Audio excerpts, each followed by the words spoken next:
Today I'm going to show you how to make this delicious pot bake, which is perfect for breakfast. The first thing I'm going to do is to make the dough, and this is a combination of all-purpose flour, baking powder, sugar, salt, and freshly grated coconut.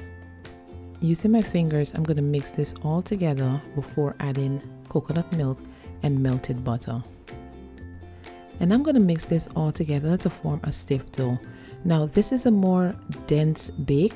You might be familiar with float or fried bake, and that tends to be really light and airy and sometimes it has that nice pocket in the middle, but this is more of a dense but delicious bake. And I'm just gonna form it into a ball, place it into the bowl and cover it and allow it to rest for about 45 minutes. Now once the bake has had a chance to rest, I am gonna roll it out on a floured surface. And you want to roll this out, I would say, to be about 2 inches in thickness. You do not want it to be super thick.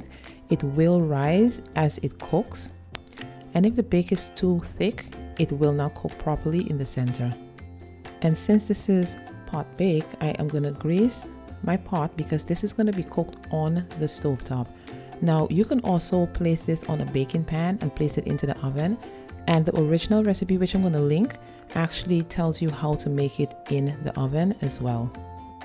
Next, I'm going to place this onto the stove and I'm going to turn my fire down to somewhere between medium and low and cover this. Allow it to cook for about 15 minutes on one side, then flip and allow it to cook for another 15 minutes on the other side. This was a bit challenging to flip, but it worked out just fine.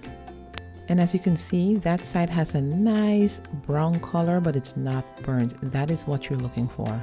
Once it's cooked all the way through, I am just going to flip it out onto a cutting board, and then I'm going to brush both sides with a little bit of butter. And I know this might not appear to be the most exciting thing, but it is so good. This is one of those things I like fresh. I don't like it reheated, so make just enough for breakfast. And this is great. You can serve it with smoked herring, salt fish, or just plain butter and jam, but it is absolutely delicious. Thank you guys for joining me. Please subscribe if you haven't, and I'll see you in the next one.